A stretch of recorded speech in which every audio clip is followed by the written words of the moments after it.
around on note cards, cutting and pasting thematic bits, reviewing pictures and screenshots, snippets of conversation.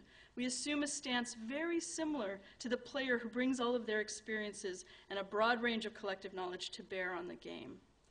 Probably one of the most interesting ambiguities in both play and ethnography is, I think, the way it often moves between moments of spontaneous discovery and difficult analytic challenge.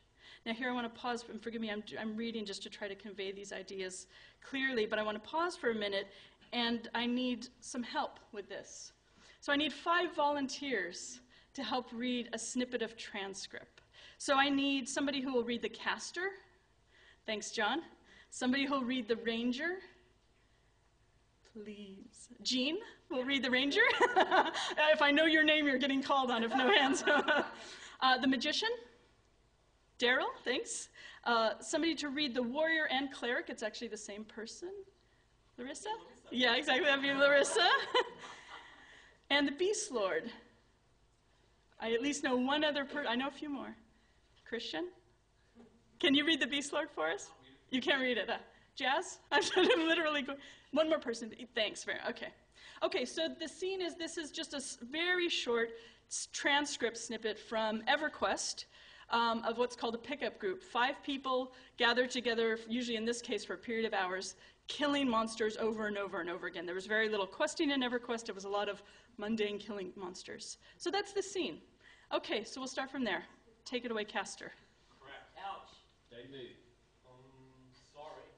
It's okay. Did you die, Ranger? Yes, it did. Holy cast. Hold on, let me see if my BS cleric is in his zone. we definitely need a heal.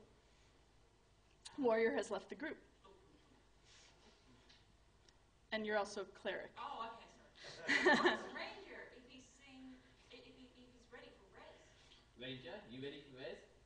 Yeah. Cleric joins the group. Welcome back. Welcome back to the living.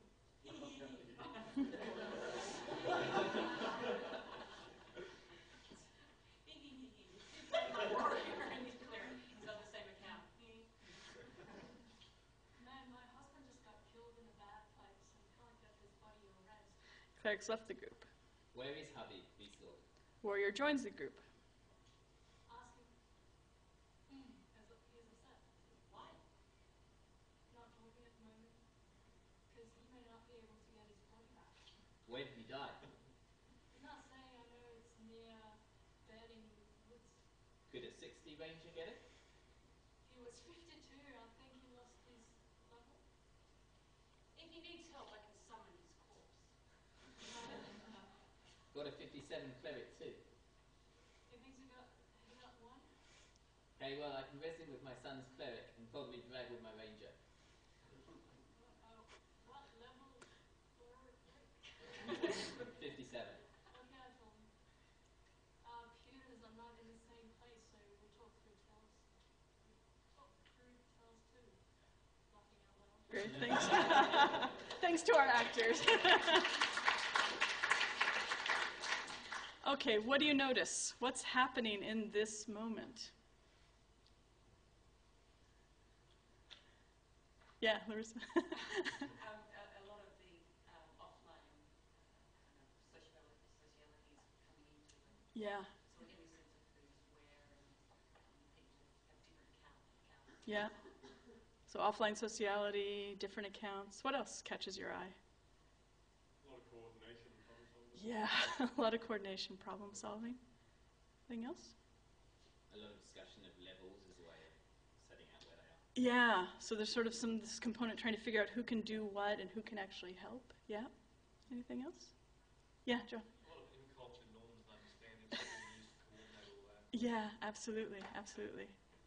I don't know if this is related, but I'm always struck when we do this transcript, there are people for whom they know what the acronyms mean, and they'll actually, when they read it, translate it to us as an audience, and others who are, right, out of man, right? So there's all this language sort of norms going on, yeah. Anything else? The one other thing that always catches my eye about it is, you may not catch it if you're not in MMOs, there's some account sharing happening in this, which is, if for those of us who follow the legal battles around account sharing, it's usually deemed a bannable offense in terms of service. So there's a little bit of less than above the board practice happening in this moment. Well, of course, I mean, the punchline is when you, and I'm sure, again, those ethnographers in the audience, you're familiar with those moments where you sit down and you're trying to make sense of what's happening, even in this very short snippet of transcript.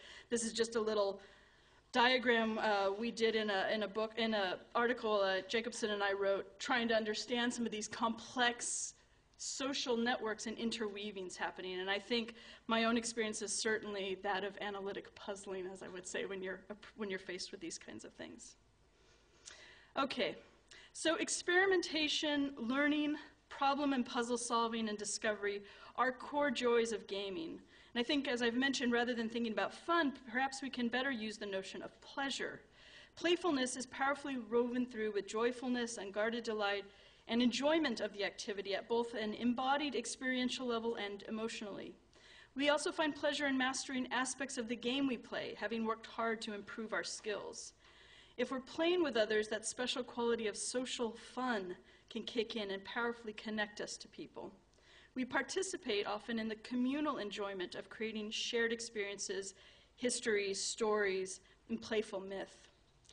For the ethnographer, our time in the field, be it offline or online, at times certainly also has this quality of pleasure. Whether it's finally getting some aspect of the world we're exploring via a moment of recognition or deep understanding, we often find satisfaction, joy, even fun in interpretive or breakthrough moments. There are also the enjoyable conversations, interactions, moments of observation that fill up our field books. And there's the way in which we become happy and mastering some aspect of everyday life that allows us to easily inhabit a space, be it learning how to use a new technology or becoming naturalized to language use or practice in the community. Now, as an MMO ethnographer, my experience is often pleasurable within this doubled context of player-researcher. As a player, simply trying to master the game, I take pride and joy in my achievements. As I level up, as I defeat monsters, often with others, I become more skilled in my character. And there's absolutely a way in which playing is fun. The embodied aspect of my play, in which my eyes, hands, brain, hearing, reflexes, and instinct are all functioning in sync with the game space, is deeply satisfying. On the other side of the equation, the ethnographer side of the equation, there have certainly been those moments in which I smile at someone saying what I often think of as a true quotable quote. Maybe you've had that in the middle of an interview. You say, oh, what a brilliant, lovely formulation, yeah? Those clear, sharp articulations that come from our players. Or the times in which I seem to break across the barrier of outsider and I find myself in a group, in a situation in which I'm there as a member, participating and perhaps even responsible to the others like any other, in this case, player. What's so powerful about being an ethnographer in these spaces is, I think, the double layer of our pleasure deriving from our dual status as player-researcher. So as I've just hinted when talking about pleasure and play, no matter how much the computer mediates our experience, our bodies remain a powerful part of the circuit of play, our corporal bodies. This expresses itself in several ways. Our skills and tactics operate at a very base level via our hands, eyes, ears, and reflexes. We also develop a kind of ludic instinct, if you will, that with more experience come responses and actions that are nearly intuitive. Our knowledge of how to play takes hold of our bodies and can, without consciously thinking, fall into sometimes routine patterns of actions. Our keystroke timings, mouse movements, our eyes, our subconscious awareness of the sound of the virtual world all powerfully shape our experience of the space. Play, then, even in the digital realm, is a profoundly material and embodied act. As such, it's also simultaneously affective. This operates, I think, at a range of levels, from adrenaline rushes to feelings of elation and defeat to sublime aesthetic experience. Of course, it almost seems too obvious to say, but when we play, we're active. We engage in the space. Certainly, there are varying forms of degree. Sometimes we play in a way where our attention is blocked out. Other times, our play is kind of meditative. Other times, it's more repetitive. can be absent-minded. There's this range. Yet in all versions, we perform, we take on, we act the part of the player. So what about in ethnography? Perhaps here's another moment where the comparison, I think, becomes tricky. On the one hand, fieldwork is certainly a deeply material practice with all that that entails. We track materiality and practices in our field sites. You follow the thing. We not only engage in the world, but our experience of it is, of course, woven through with our embodiment. We struggle with being exhausted and are also energized by our encounters. Sometimes we're put in physically challenging situations. We apprehend the world and follow our gut and hunches. Other times we ignore our instincts and dive into areas we wouldn't otherwise.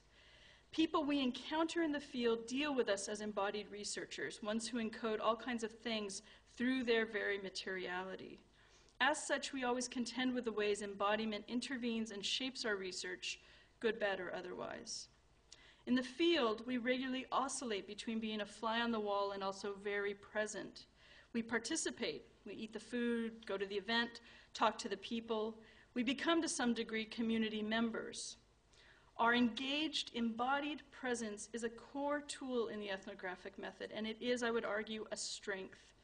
We, rather than a survey, become the instrument. And this is one of, I think, the most valuable things ethnography brings to the table.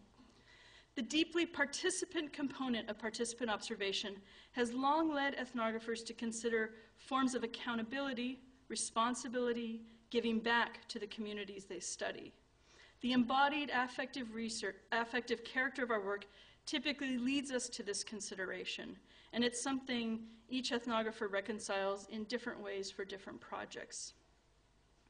For myself, the experience of ethnography in an MMO in particular has brought these issues into sharp relief, asking me to think about if we're responsible, accountable in the same way as when, for example, we're rating as one of the team members in the room, in the online world. This is, it seems to me, one powerful intervention point in the comparison.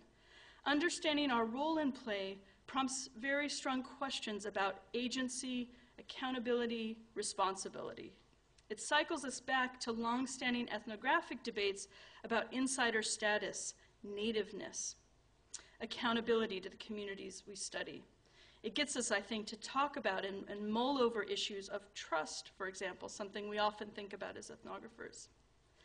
Typically, as players, there's no outside position to assume.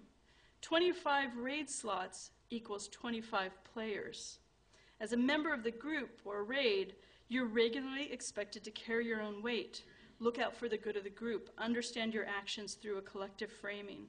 You not only engage, but are actually responsible in a meaningful way. You come to embody a part of the collective. There's no safety net, no holding yourself apart from the group in terms of play. While we may, as a researcher player, at times feel akin to a friendly stranger, at a game level, there's no actual or similar position to assume. Such a position, one that I would call